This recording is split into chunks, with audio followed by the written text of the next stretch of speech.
नमस्कार, पहाड़ प्रभात देख रहे हैं आप और आपके साथ मैं हूं कौशल सेठ। बुलेटिन की शुरुआत करेंगे इस वक्त की बड़ी खबर के साथ। उत्तराखंड में 24 घंटे में कोरोना के 71 नए मामले सामने आए। बड़ी खबर आपको बता रहे हैं, उत्तराखंड में 24 घंटे में कोरोना के 71 नए मामले मिले हैं और इसके चलते प्रदेश में कुल मरीजों की संख्या 3608 हो गई है।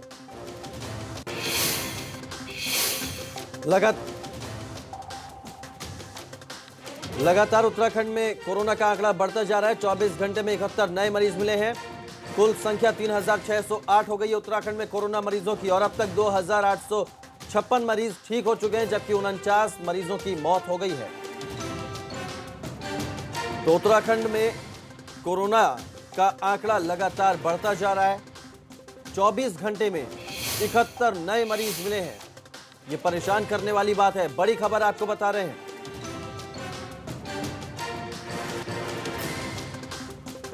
तो कुल मरीजों की संख्या की अगर बात करें तो 3608 हो गई है उत्तराखंड में कोरोना मरीजों की संख्या। वहीं अब तक 2856 मरीज ठीक हो चुके हैं, जबकि 49 मरीजों की मौत हो गई है। बड़ी खबर उत्तराखंड से आपको दे रहे हैं। कोरोना से जुड़ी हुई उत्तराखंड में लगातार कोरोना का आंकड़ा बढ़ता जा रहा है। 24 घंटे में कोरोना के 71 नए मामले सामने आए हैं। उत्तराखंड में कोरोना मरीजों की कुल संख्या की अगर बात करें तो 3608 हो गई है और अब तक 2856 मरीज ठीक हो चुके हैं। 49 लोगों की मौत हुई है। संवाददाता विनोद हमारे साथ जुड़ गए इस खबर पर ज्यादा जानकारी के साथ। विनोद का रुख करते हैं। विनोद, लगातार आंकड़ा बढ़ता जा रहा है। 24 घंटे में 71 मरीज मिले हैं। कितनी परेशानी की बात है ये शासन और प्रशासन के लिए? जी देखिए कौशल, परेशानी वाली जरूर ये खबर होगी, क्योंकि लगातार उत्तराखंड में अब चरम सीमा पर कोरोना मरीजों की संख्या यहाँ पर बढ़ती जा रही है और चरम सीमा पर ये संक्रमण है। ऐसे में लगातार मामले सामने आ रहे हैं और कल ही पूरे मामले जो ये हैं 71 पूरे मामले राज्य से आए हैं, जिसकी अब संख्या बढ़कर 3608 हो गई है। और ये संख्या तो जरूर बढ़ रही है, लेकिन अब हालात भी और बिगड़ते जा रहे हैं उत्तराखंड में कौशल, क्योंकि लगातार राज्य सरकार जो अपनी पैरवी कर रही थी कि हम कोरोना कंट्रोल कर लेंगे राज्य के अंदर, लेकिन वो स्थिति, वो वानगी यहाँ पर नहीं देखी जा रही है। और यही वजह है कि अब पूर्ण रूप से उत्तराखंड में एक बार फिर लॉकडाउन लगने की संभावना यहाँ पर बनती नजर आ रही है और ईवन की व्यवस्था यहाँ पर राज्य सरकार करने जा रही है, क्योंकि लगातार भीड़ भाड़ इलाकों से संक्रमण पूरी तरह से फैल रहा है। कम्युनिटी स्प्रेड की संभावना यहाँ पर की जा रही है और जिसके चलते कुमाऊं क्षेत्र के काशीपुर और बाजपुर में लॉकडाउन किया गया है और साथ ही साथ जो हरिद्वार जनपद की रुड़की शहर है, वहां पर कोतवाली को सील कर दिया गया है। तो ये कारण ऐसे हैं कि अब लगातार संक्रमण का खतरा बढ़ रहा है, जिसके चलते राज्य सरकार एक बड़ा फैसला ले सकती है। आने वाले दिनों में ऐसी भी संभावना जताई जा रही है कि राज्य में लॉकडाउन की स्थिति पैदा हो। लगातार संख्या में इजाफा होता जा रहा है कौशल, और यही वजह है कि लगातार 50 की औसत से, यानी प्रतिदिन 50 की औसत से संख्या में इजाफा होता जा रहा है। बिल्कुल, बहुत शुक्रिया विनोद। तो कहीं ना कहीं परेशान करने वाली बात है। लगातार इजाफा हो रहा है कोरोना मरीजों की तादाद में और हो सकता है कि उत्तराखंड में लॉकडाउन एक बार फिर लगाया जा सकता हो।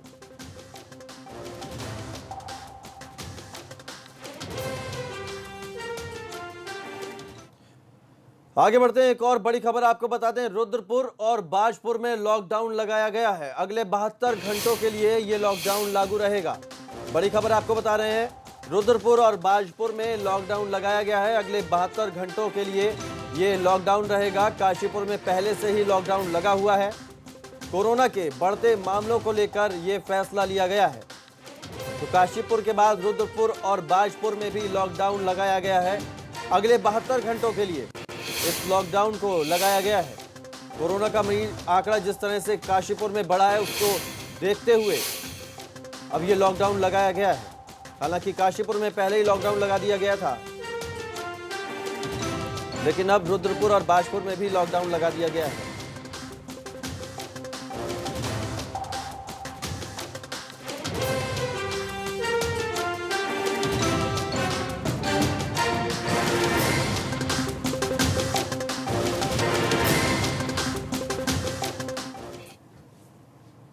उत्तराखंड में लगता है कि भाजपा नेताओं के लिए लॉकडाउन के अलग नियम हैं, तभी तो भाजपा नेता हो या मंत्री सभी लॉकडाउन के नियमों की खूब धज्जियां उड़ा रहे हैं।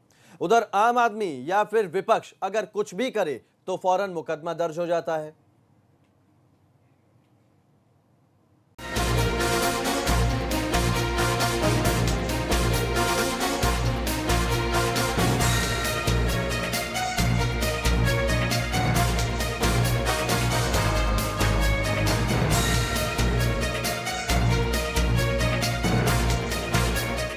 लॉकडाउन उल्लंघन पर उत्तराखंड में हर दिन लोगों पर मामले दर्ज हो रहे हैं, लेकिन लगता है कि उत्तराखंड सरकार और भाजपा संगठन के लिए नियम कायदे कुछ अलग हैं। संगठन के पदाधिकारी हों या फिर सरकार के प्रतिनिधि, दोनों ने ही लॉकडाउन उल्लंघन के नियमों को तोड़ने में कोई कोर कसर नहीं छोड़ी। राज्य में लॉकडाउन और कोविड-19 के कायदे कानूनों का उल्लंघन करने में जितनी दरियादिली भाजपा ने दिखाई, उतनी किसी और ने नहीं दिखाई। पिछले दिनों महंगाई के खिलाफ प्रदर्शन करने की वजह से पूर्व मुख्यमंत्री हरीश रावत और कांग्रेस प्रदेश अध्यक्ष प्रीतम सिंह समेत 150 से ज्यादा कांग्रेस कार्यकर्ताओं पर मामले दर्ज हुए थे। लेकिन मुख्यमंत्री त्रिवेंद्र सिंह रावत का अपने मंत्री और पार्टी नेताओं पर मेहरबानी अलग ही नजर आ रही है। कोरोना से बचने के लिए देश के प्रधानमंत्री नरेंद्र मोदी हर एक पखवाड़े टीवी पर आकर बताते हैं कि कैसे अपने जीवन को सुरक्षित रखना है और कैसे अपने परिवार और अपने पड़ोसी, अपने आसपास के लोगों को सुरक्षित रखना है। क्योंकि कोरोना बहुत घातक है और इसीलिए उन्हें हर पखवाड़े टीवी पर आकर ये बताना पड़ता है।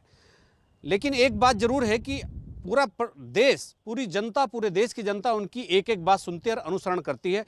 अगर उनकी बात कोई नहीं सुनता और उनकी बात का अनुसरण नहीं करता तो वो उत्तराखंड भाजपा है और उत्तराखंड की सरकार है, जहां सरकार के नुमाइंदे प्रधानमंत्री की जो नसीहतें हैं, प्रधानमंत्री का जो मार्गदर्शन है कोरोना से बचने के लिए, उसको धता बता देते हैं और संगठन के पदाधिकारी खुद ही अपने कार्यकर्ताओं को खतरे में डाल देते हैं। यहाँ के कैबिनेट मंत्री सतपाल महाराज अपनी सरकार को ही क्वारंटाइन करने पर आमादा हो जाते हैं, क्वारंटाइन करवा देते हैं। अभी एक दिन पहले देहरादून में रुड़की के मेयर गौरव गोयल ने जब भाजपा ज्वाइन की तो उस समय मुख्यमंत्री त्रिवेंद्र सिंह रावत, भाजपा प्रदेश अध्यक्ष बंशीधर भगत के साथ ही तमाम मंत्री और संगठन के पदाधिकारी मौजूद थे। इस दौरान लॉकडाउन के नियमों की खूब धज्जियां उड़ाई गईं, लेकिन इस पर ना तो प्रशासन ने कोई एक्शन लिया और ना ही पुलिस ने। कोई ज्वाइनिंग हुई और उस ज्वाइनिंग के जो वीडियो फुटेज हैं वो साफ साफ बता रहे हैं कि सोशल डिस्टेंसिंग और उन सब आवश्यक सावधानियों प्रोटोकॉलों का कोई पालन नहीं हुआ जो कोरोना से लड़ने के लिए आवश्यक है। और तारीख की बात यह है कि उस समारोह में भाजपा के सारे शीर्ष नाम, जिनमें मुख्यमंत्री, प्रदेश अध्यक्ष भी सम्मिलित हैं। भाजपा नेताओं और पीएम मोदी की भी अपील का कोई असर नहीं हो रहा है। सरकार के मुखिया से लेकर भाजपा प्रदेश अध्यक्ष बंशीधर भगत समेत तमाम नेता लॉकडाउन के नियमों को तोड़ते नजर आए। हैरानी इस बात की है कि इस ओर किसी ने ध्यान नहीं दिया। मैंने बहुत लिमिटेड लोगों को मैं लेकर के आया। लाने को कार्यक्रम 2000-5000 लोगों तक का हो सकता था बिना किसी दिक्कत के, लेकिन मैंने लिमिटेड रुड़की से मात्र 42 लोग आए, जिसमें 12 पार्षद हैं और पार्षद और हमारे समर्थक मिलाकर के सिर्फ 30, यानी कि टोटल 42 लोग हम रुड़की से आए सोशल डिस्टेंसिंग का पालन करने। देखिए, मैंने भी अखबार में पढ़ा है, पूरे मामले के मेरे संज्ञान में नहीं है, लेकिन इस समय खासकर हम लोगों को चाहिए कि हम फिजिकल डिस्टेंसिंग की जो एडवाइजरी भारत सरकार की उसका पालन करें। भाजपा नेताओं और सरकार के नुमाइंदों की कुछ और कहानी आपको दिखाते हैं। भाजपा के प्रदेश महामंत्री अजय कुमार की वजह से प्रशासन ने भाजपा मुख्यालय को अप्रैल महीने में सील तो किया, लेकिन सत्ता की हनक में सभी नेता और कार्यकर्ता ऑफिस आते जाते रहे। इसके बाद कैबिनेट मंत्री सतपाल महाराज की लापरवाही की वजह से पूरी सरकार को क्वारंटीन रहना पड़ा, जबकि सचिवालय बंद रहा और सतपाल महाराज की पूरी फैमिली अस्पताल में भर्ती रही। इसी के साथ भाजपा के प्रदेश अध्यक्ष बंशीधर भगत ने कालाढूंगी में नियमों के खिलाफ जाकर आचरण किया और जनता के बीच पहुंच गए। इस दौरान लोगों के साथ उनकी कहासुनी भी हुई। भाजपा नेताओं के कई ऐसे उदाहरण हैं, लेकिन सीएम साहब आंख मूंदे बैठे हैं। सोशल डिस्टेंसिंग को फॉलो तो हर व्यक्ति को करना चाहिए। इस प्रदेश में, इस देश में माननीय प्रधानमंत्री जी नरेंद्र मोदी जी का आह्वान है, हमारे मुख्यमंत्री जी लगातार बोल रहे हैं, सब लोग बोल रहे हैं लगातार कि किस तरीके से सोशल डिस्टेंसिंग हो, 2 गज की दूरी पर हम रहें, हाथ सैनिटाइज करें, ये सब चीज़ें हम कह रहे हैं। तो ये तो हर व्यक्ति के लिए, आपके लिए, हमारे लिए, हर कार्यकर्ता के लिए, हर एक नागरिक के लिए ये ज़रूरी है। अब अगर किसी ने इसका उल्लंघन किया है तो मुझे लगता है कि उनको थोड़ा सा, क्योंकि इसमें सिर्फ आप अपने लिए तो आपको है ही कॉशियस रहना है, लेकिन जो दूसरे लोग हैं उनके लिए भी आपको थोड़ा सा ध्यान में रखना है। 30 जून को पूर्व मुख्यमंत्री हरीश रावत ने बढ़ रही महंगाई के खिलाफ बैलगाड़ी यात्रा निकाली तो सरकार ने उनके खिलाफ आपदा प्रबंधन अधिनियम के तहत मुकदमा दर्ज कर दिया। इससे पहले कांग्रेस के प्रदेश उपाध्यक्ष सूर्यकांत धस्माना को एक अस्पताल में जाने के कारण महीने भर तक होम क्वारंटीन रखा गया। अब सवाल ये है कि क्या नियम कायदे सिर्फ विपक्ष के नेताओं और आम आदमी के लिए बने हैं? हरीश रावत एक दिन महंगाई के खिलाफ बैलगाड़ी यात्रा निकालते हैं तो उनके खिलाफ आपदा प्रबंधन अधिनियम के तहत मुकदमे दर्ज हो जाते हैं। मतलब प्रधानमंत्री की बात विपक्ष भी सुन रहा है, प्रधानमंत्री की बात वो भी सुन रहे हैं जो वैचारिक तौर पर भाजपा से मतभेद रखते हैं, लेकिन प्रधानमंत्री की बात अगर कोई नहीं सुन रहा है तो वो उत्तराखंड की सरकार के नुमाइंदे हैं और भारतीय जनता पार्टी का उत्तराखंड का संगठन है। अपने सहयोगी कैमरामैन प्रमोद वाजपेयी के साथ एबीपी गंगा के लिए देहरादून से अजीत सिंह राठी। और बड़ी खबर इस वक्त देहरादून से आ रही है, जहां लापता जवान राजेंद्र नेगी शहीद घोषित कर दिए गए हैं। तो बड़ी खबर आपको बता दें, सेना ने जवान राजेंद्र नेगी को शहीद घोषित किया है। 6 महीने से लापता थे जवान राजेंद्र सिंह नेगी। बॉर्डर पर बर्फ में फिसलने के बाद से लापता थे। शहीद राजेंद्र नेगी का अब तक पार्थिव शरीर नहीं मिला है। और अब बड़ी खबर ये आ रही है कि लापता जवान राजेंद्र नेगी को शहीद घोषित कर दिया गया है।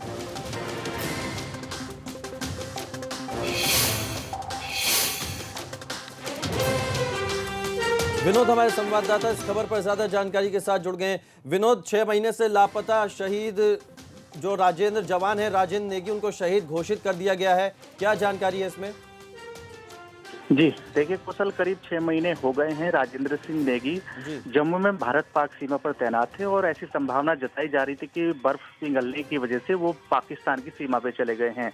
लंबी जद्दोजहद इस पूरे मामले पर लेकर की है। केंद्रीय रक्षा मंत्री ने भी इस पूरे मामले पर, इस मसले पर बात की थी, लेकिन कोई कारण अभी सामने निकल कर नहीं आया है। और लेकिन अब सेना की ओर से एक पत्र राजेंद्र सिंह नेगी के परिजनों को दिया गया है, जिसमें उनको शहीद करार कर दिया गया है, शहीद घोषित कर दिया गया है। लेकिन परिवार पूरी तरह से अभी भी आस में है कि राजेंद्र सिंह नेगी लौट कर जरूर आएंगे। लेकिन इतना जरूर है कि करीब 6 महीने हो गए हैं और राजेंद्र सिंह नेगी को सेना ने शहीद घोषित करते हुए ये माना है कि राजेंद्र सिंह नेगी अब लौटकर नहीं आएंगे। और यही वजह करीब 6 महीने पहले जब जम्मू कश्मीर में भारत पाक सीमा से संबंधित कुछ मुठभेड़ चल रही थी, तो ये संभावना सेना के माध्यम से जताई गई थी कि राजेंद्र सिंह नेगी बर्फ पिघलने के कारण, बर्फ से फिसलने के कारण वो भारत से पाकिस्तान की सीमा में पहुंच गए हैं। लेकिन अब 6 महीने हो गए हैं तो सेना ने तमाम लंबी जद्दोजहद के बाद में अब राजेंद्र सिंह नेगी को शहीद घोषित कर दिया गया है, जिसकी सूचना एक पत्र भेजकर सेना के अधिकारियों के द्वारा राजेंद्र सिंह नेगी के परिवारजनों को दी है। विनोद, बहुत शुक्रिया, आप बने रहिए हमारे साथ, आगे भी खबर पर आपसे अपडेट लेंगे। तो जो जवान राजेंद्र सिंह नेगी हैं उनको शहीद घोषित कर दिया है सेना ने। 6 महीने से लापता थे जवान और माना जा रहा है कि बॉर्डर पर बर्फ पिघलने से ये पाकिस्तान की सीमा में चले गए। हालांकि अभी तक उनका कुछ पता नहीं चल पाया है। आगे बढ़ते हैं, एक और बड़ी खबर का रुख करते हैं। उत्तराखंड विधानसभा में चीनी सामान पर रोक लगा दी गई है। बड़ी खबर आपको बता रहे हैं, उत्तराखंड विधानसभा में चीनी सामान पर रोक लगा दी गई है। चीनी उत्पाद और उपकरण का इस्तेमाल उत्तराखंड विधानसभा में अब नहीं होगा। विधानसभा अध्यक्ष प्रेमचंद अग्रवाल ने निर्देश दिए हैं। विधानसभा के अधिकारियों को सख्त निर्देश दिए गए हैं। चीनी सामान पर रोक लगा दी गई है उत्तराखंड विधानसभा में। विनोद हमारे संवाददाता हमारे साथ जुड़े हुए हैं। विनोद, ये बहुत बड़ी खबर है, उत्तराखंड विधानसभा में चीनी सामान पर रोक लगाने के निर्देश दिए गए हैं। जी देखिए, भारत चीन विवाद के बाद में तमाम ऐसे प्रदेश ही नहीं बल्कि देश में भी ऐसे प्रोडक्ट्स का पूरी तरह से विरोध चल रहा है और यही वजह है कि जितने भी चीन प्रोडक्ट हैं, उपकरण हैं, उनका विरोध पूरी तरह से देश और प्रदेश में चल रहा है।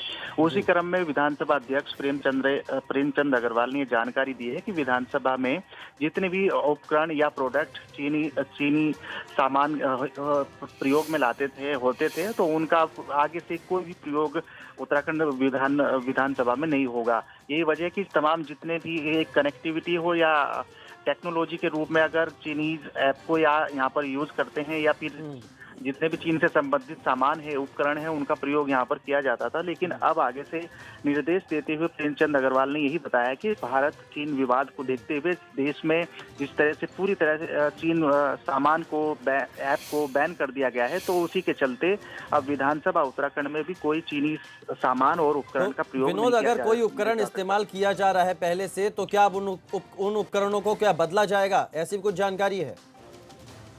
जी देखिए, अभी तक विधानसभा उत्तराखंड में कुछ इस तरीके के उपकरण या सामान की जो खरीदारी होती थी या उसका प्रयोग होता था, उस लिहाज से प्रयोग में नहीं लाया जाता था। लेकिन अब इतना जरूर है कि जिस तरह से पूरा ही विवाद ये गरमाया हुआ था भारत, चीन, नेपाल को लेकर, अब नेपाल हालांकि इस दायरे में नहीं है, लेकिन चीन के जितने भी आइटम्स थे, प्रोडक्ट्स थे, उपकरण थे, उन पर बैन कर दिया गया है देश ही नहीं प्रदेश में। लेकिन अब विधानसभा स्पीकर ने भी ये आदेश दिया है कि अब जितने भी उपकरण या सामान प्रयोग विधानसभा उत्तराखंड में होते थे तो अब आगे से नहीं होगा। जी चलिए, बहुत शुक्रिया विनोद आपका तमाम जानकारी के लिए। तो उत्तराखंड विधानसभा में चीनी सामान पर रोक लगा दी गई है। विधानसभा के अधिकारियों को ये निर्देश दिए गए हैं कि चीनी सामान, चीन से रिलेटेड कोई भी उपकरण इस्तेमाल में नहीं लाया जाएगा। विधानसभा अध्यक्ष प्रेमचंद अग्रवाल ने ये निर्देश दिए हैं विधानसभा के सभी अधिकारियों को। चीनी उत्पाद और उपकरण का इस्तेमाल अब उत्तराखंड विधानसभा में नहीं होगा।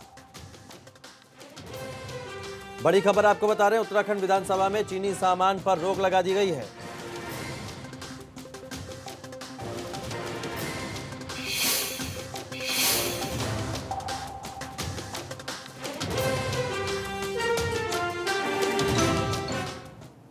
एक छोटे से ब्रेक के लिए रुक रहे हैं, फौरन वापस लौटते हैं।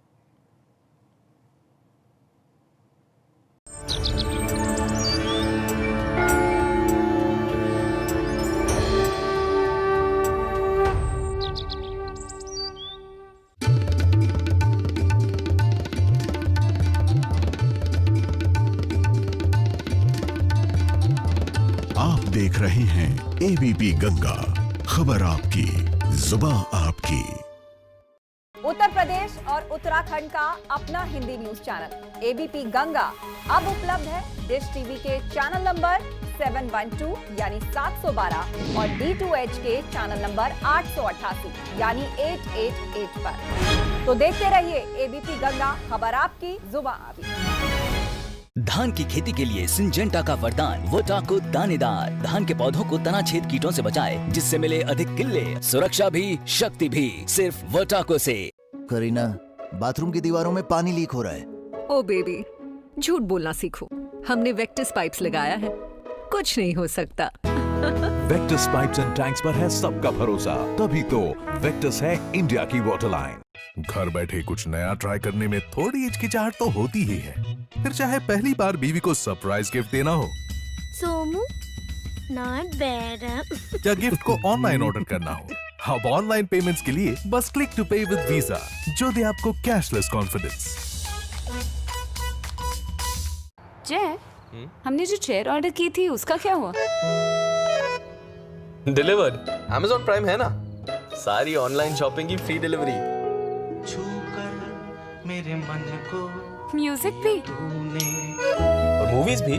मेंबरशिप 1, बेनिफिट्स अनेक। Amazon prime, ad free music, blockbuster movies, free delivery और बहुत कुछ, सिर्फ ₹129 पर मंथ। पहली मीटिंग में डर निकाल दिया, हाथ थामा, दिल जीत लिया।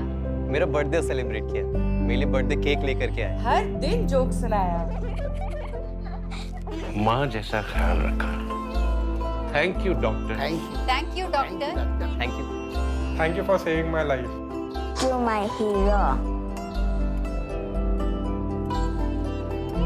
Sun Pharma, reaching people, touching lives. Virat compressive strength Ambuja cement.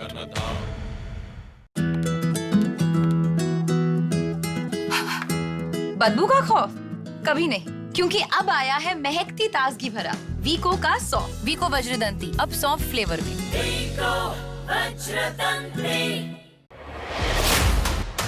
सियासत हो या आपका सरोकार, मौसम का मिजाज हो या कारोबार, यूपी में हफ्ते भर की हर हलचल।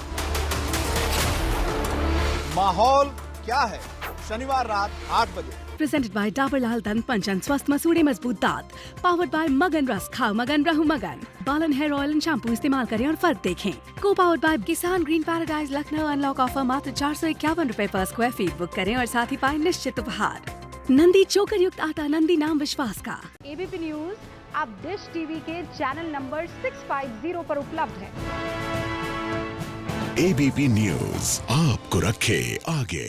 उत्तर प्रदेश और उत्तराखंड का अपना Hindi news channel ABP Ganga अब उपलब्ध है डिश टीवी के चैनल नंबर 712 यानी 712 और D2H के चैनल नंबर 888 यानी 888 पर। देखते रहिए एबीपी गंगा, खबर आपकी, जुबान आपकी।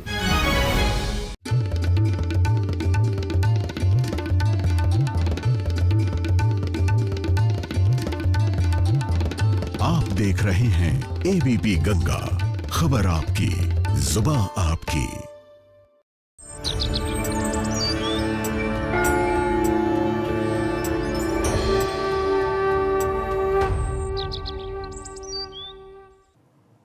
ब्रेक का स्वागत है आपका और रुक करते हैं इस वक्त की बड़ी खबर का। आंगनबाड़ी और आशा वर्कर्स के लिए ये बड़ी खबर है। आपको बता दें, प्रदेश सरकार ने आंगनबाड़ी और आशा वर्कर्स के लिए सम्मान राशि स्वीकृत कर दी है। प्रदेश सरकार ने स्वीकृत की है सम्मान राशि। आंगनबाड़ी और आशा वर्कर्स के लिए 1000 रुपए की सम्मान राशि को मंजूरी दे दी है प्रदेश सरकार ने। कोविड-19 को लेकर प्रदेश सरकार ने यह घोषणा की है। बड़ी खबर आपको बता रहे हैं, आंगनबाड़ी और आशा वर्कर्स से जुड़ी ये बड़ी खबर। प्रदेश सरकार ने 1000 रुपए की सम्मान राशि स्वीकृत कर दी है। कोविड-19 के चलते ये 1000 रुपए की सम्मान राशि आशा कार्यकर्ता और आंगनबाड़ी कार्यकर्ताओं को दी जाएगी। बड़ी खबर आपको बता रहे हैं, आंगनबाड़ी और आशा वर्कर्स से जुड़ी प्रदेश सरकार ने 1000 रुपए की सम्मान राशि स्वीकृत की है। कोविड-19 को लेकर प्रदेश सरकार ने यह घोषणा की है।